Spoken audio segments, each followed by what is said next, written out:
রসুলের সাথে আমারও সাক্ষাৎ হবে, আপনারও সাক্ষাৎ হবে। বলেন তো রসুলের এই যে দেহটা, এই যে চেহারাটার মধ্যে আমার যে এই যে এখানে কিছু আছে, এটার নাম কি? আরে কথা বলে না, এটা কি? রসুলের দাড়ি আছে না নাই? কথা বলেন। কিন্তু আপনি রসুলের উম্মত, আপনার রসুলের মতের সাথে আপনার মতের কোনো মিল নাই। রসুলের দাড়ি আছে আর আপনি সকাল বিলাল নাপিতের দোকানে যায় সেভ করেন, এমন মুসলমানও আছে না নাই? এখন হয়তো অনেকে মন খারাপ করবেন, হুজুর কোন ওয়াজের থেকে কোন ওয়াজে গেলেন, এটা কি কোনো বিষয় হইল? হ্যাঁ, এটাই বিষয়। কারণ পৃথিবীর বুকে মানুষ যে যত আমল করুক না কেন, আমি কোনোটাকে ছোট করে দেখি না। এই যে টুপিটা পরা রসুলের সুন্নত, ঠিক কিনা? এই যে লম্বা জামা পরা কার সুন্নত? কথা বলে। মেসওয়াক করা কার সুন্নত? যতগুলো সুন্নত আপনার জীবদ্দশায় আপনি আমল করবেন, মৃত্যু পর্যন্ত সবগুলো বিদায় নিবে।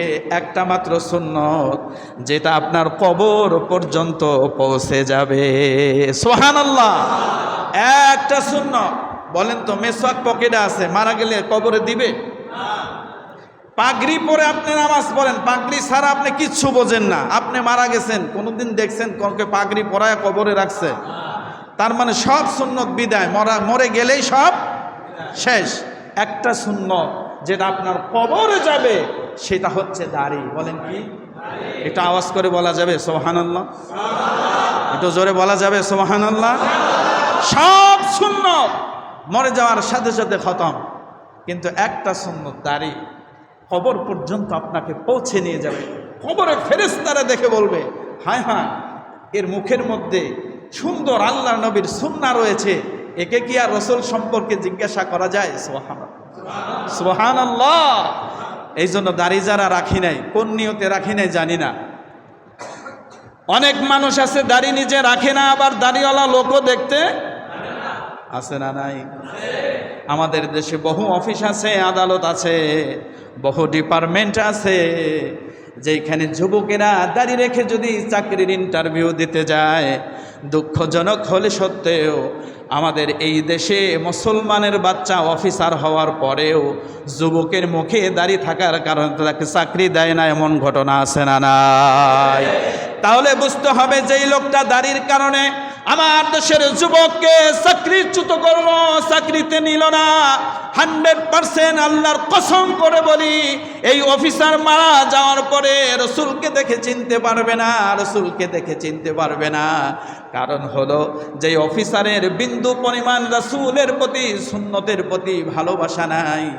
এই লোকটাকে যখন জিজ্ঞাসা করবে, মান হাদার রাজুল আল্লাযী বুইসা ফীকুম, তখন ওই লোকটা রাসূলকে দেখার পরেও চিনতে পারবে না।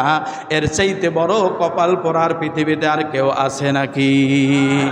আমার প্রিয় ভাইরা, রাসূলের সাথে সুসম্পর্ক যাদের, রাসূলের মতের সাথে মত যাদের, রাসূলের আদর্শের সাথে আদর্শ যাদের মিলে যাবে, এরাই হবে রাসূলের আদর্শ উম্মত। মৃত্যুর পরে ফেরেশতারা যখন রাসূলকে দেখে জিজ্ঞাসা করবে, মান নবিয়ুকা, তখন ওই আল্লাহর গোলাম বলবে, ইনি আমাদের নবী, ইনি আমাদের রাসূল। বলেন তো, এই বাংলাদেশে এমনও মুসলমান আছে যারা নিজেরা আলেম হয় নাই, সন্তানকেও আলেম বানায় নাই, কিন্তু ওই লোকটা আবার আলেমকে দেখতেও পারে না, এমন মুসলমান আছে না নাই? কিয়ামতের ময়দানে, কঠিন মুসিবতের সময়, আলমে বারযাখ কবরের জগতে ফেরেশতারা যখন জিজ্ঞাসা করবে, মান হাযার রাজুল, যেই লোকটা দুনিয়ায় থাকতে আলেম ওলামা দেখতে পারে না, আল্লাহর কসম এই লোকটা কবরে গিয়া রাসূলকেও চিনতে পারবে না।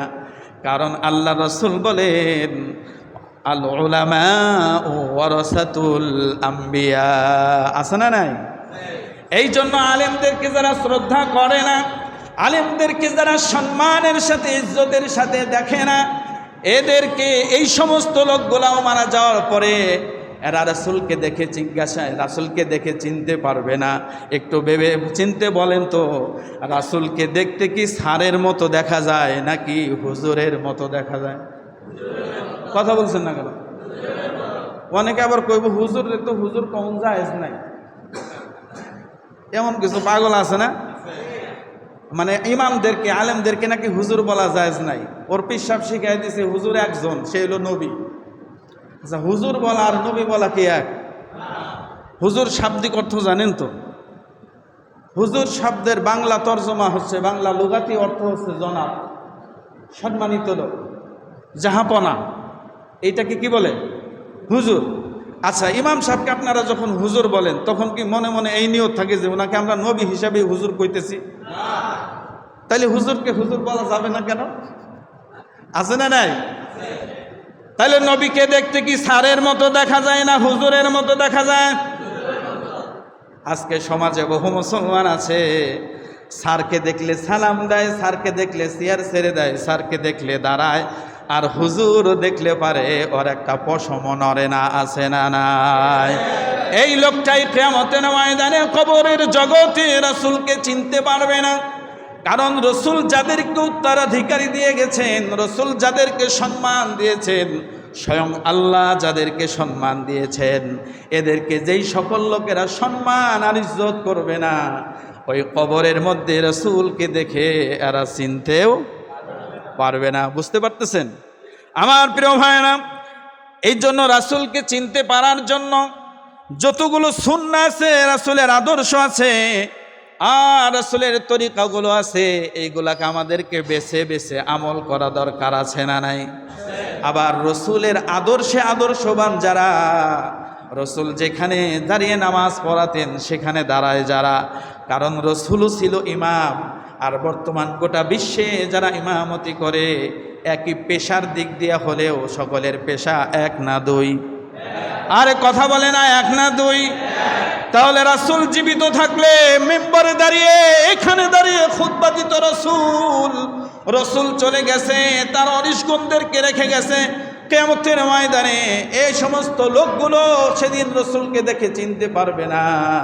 কারণ রসুলের রেখে যাওয়া আমানত যারা রক্ষার জন্য দিনরাত পরিশ্রম করছে, এদেরকে যারা সম্মান করে না, ইজ্জত করে না, এদের কপালেও দুঃখ আছে না না?